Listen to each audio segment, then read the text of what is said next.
Some parents in southern Kentucky say they are concerned based on the subject matter of an elementary school assignment. And Kentucky State Police are investigating a possible case of animal abuse out of Leslie County. Those rain chances look to increase as we head into the overnight hours, and that continues as we head into your Friday. I'll have those details right now at 6. Dedicated to Eastern and Southern Kentucky, this is WYMT Mountain News at 6. An assignment at a Southern Kentucky elementary school has created some controversy. Parents say they are concerned with a worksheet asking students to circle pictures certain words describe. As WYMT's Phil Pendleton tells us, parents say what's disturbing is how they were asked to describe what the word fat meant.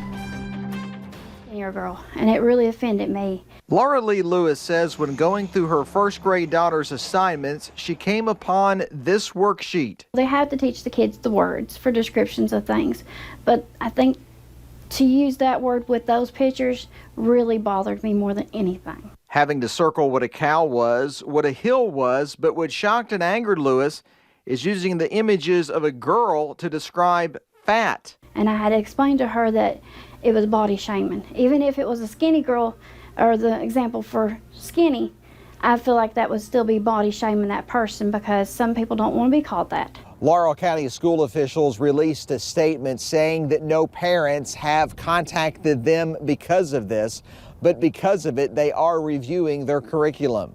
Lewis says the worksheet was given in a reading mastery class. She says they could have used something besides people, especially children, for the word description. They could have used an animal, or like I gave an example of a cupcake, that they could even use that, a bigger cupcake and a little cupcake, and say which one's fat. Lewis says she was bullied as a child and believes such things could lead to more problems for her daughter and others. Well, my daughter's already aware of it. She had heard somebody call somebody else fat at school, and she was like, that's not right, you shouldn't do that. In Laurel County, Phil Pendleton, WYMT Mountain News.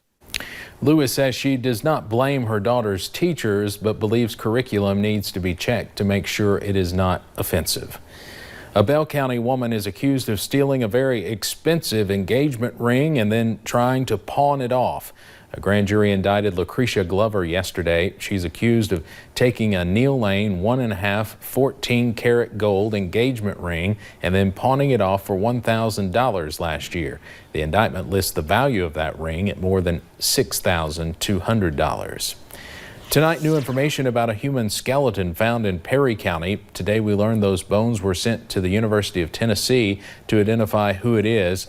They were found in the Chimney Rock community by a man surveying property of an abandoned mobile home. It could take months for an identification.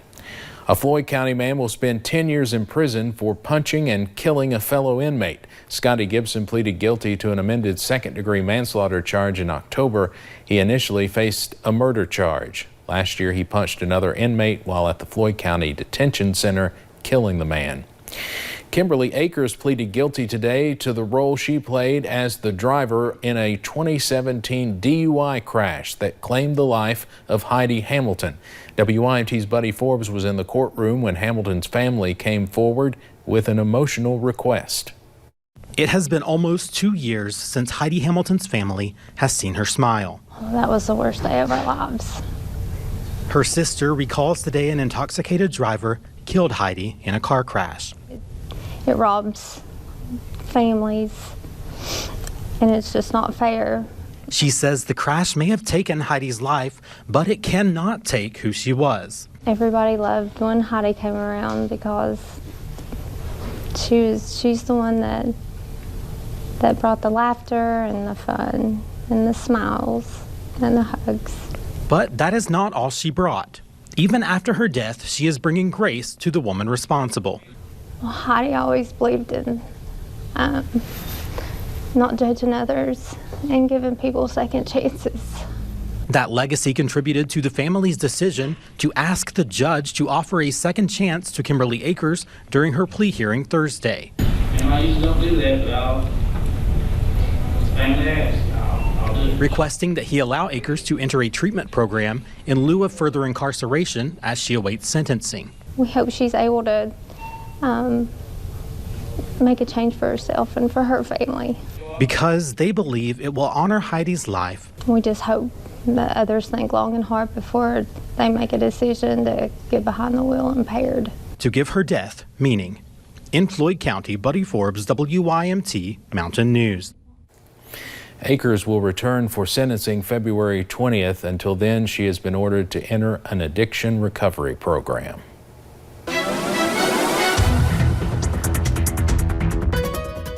On the warmer side today here in the mountains, and now we're starting to see those gloomy conditions, those returning as we head into the overnight hours. We'll go ahead and take you though to that almanac where we reached a high of 58, so a little bit above that average of 55. We haven't talked about those above average temperatures in quite some time. That low of 38 though, right on the money for the average for this time of year. You could see the satellite and radar though over the past several hours we've been dealing kind of with those scattered rain chances, so it hasn't been a total washout at times. Those will continue to increase as we head into tonight. So scanning the skies now, a few of those rain chances lingering in the mountains, and we'll really see those increase as we head into tomorrow. There's those temperatures though, still on the warmer side, those upper 50s to lower 60s, 57 Jackson, 60 if you're looking down into London. So tonight we'll drop to about the mid to upper 40s. Rain chances increase though as we head into your Friday, and everyone's more worried about some Friday night football tomorrow night. Some good news, we might get a little bit of a rain break, however it'll be a little bit on the cooler side. I'll have more on that coming up in just a little bit. All right, thank you, Paige. Kentucky State Police are investigating a possible case of animal abuse.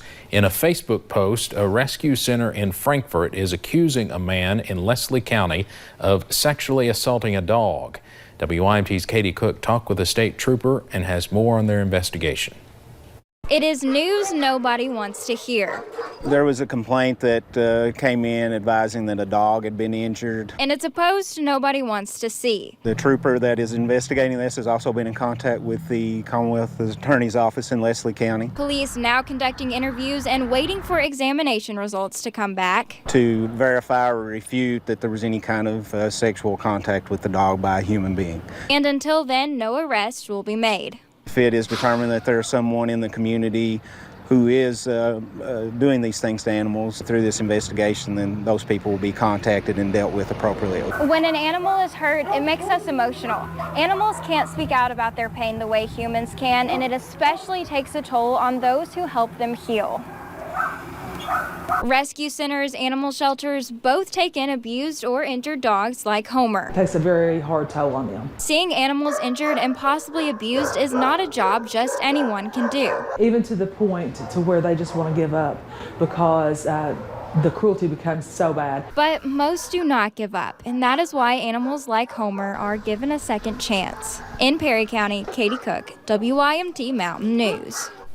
Police say they have talked to the person accused of sexually abusing the dog. That person is cooperating. Officials say a man stole more than $1 million worth of laptops from a state agency.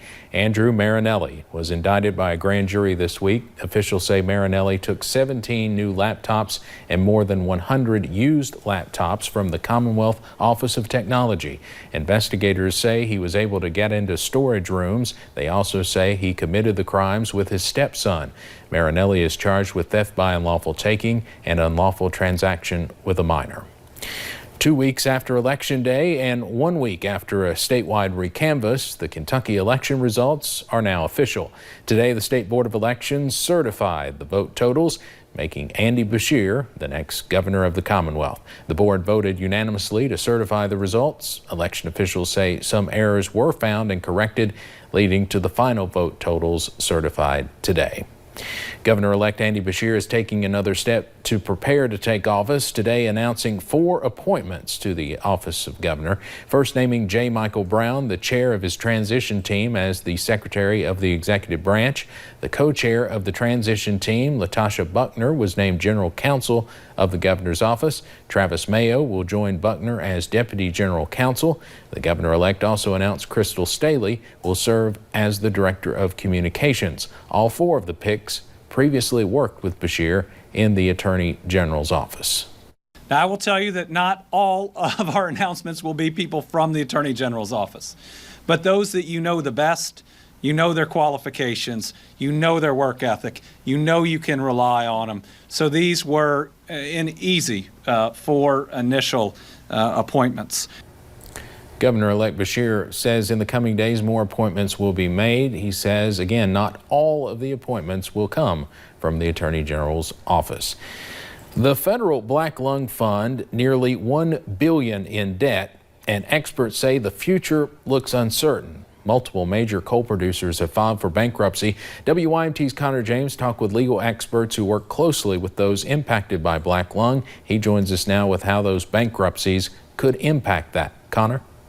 Right, Steve, but quickly let's just explain how that fund works. The fund gets its money from a coal tax, $1.10 for every ton of underground coal and 55 cents for each ton of surface coal. That was, though, until recently when those were cut in half, sending the fund into further debt. Now, roughly 90% of miners or their widows receive black lung benefits from coal or insurance companies. The other 10% receive the benefits through that fund. But as coal companies file for bankruptcy, more miners may be directed to that indebted federal fund. Sometimes what happens is through the bankruptcy, they're discharged of those, and then the federal government has to pick them up. The Black Lung Disability Trust Fund would then be responsible for millions of dollars in potential benefits. In other situations, the coal company retains that obligation, and the bankruptcy really didn't affect the Black Lung Disability Trust Fund. Now, who you just heard there was Wes Addington. He's the Appalachian Citizens Law Center Executive Director over in Whitesburg. They work with people who have black lung. Now, there's obviously a lot of working parts to this story. We'll be breaking that down tonight at 11. All right, Connor, thank you. KFC's historic Sanders Cafe and Museum in Corbin is receiving a makeover fit for a colonel. The renovation started this week to update and expand the restaurant and museum.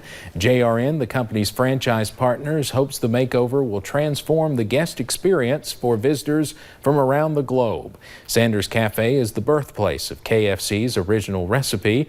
It was more than 75 years ago that Colonel Harlan Sanders perfected his secret recipe of 11 herbs and spices at the historic restaurant.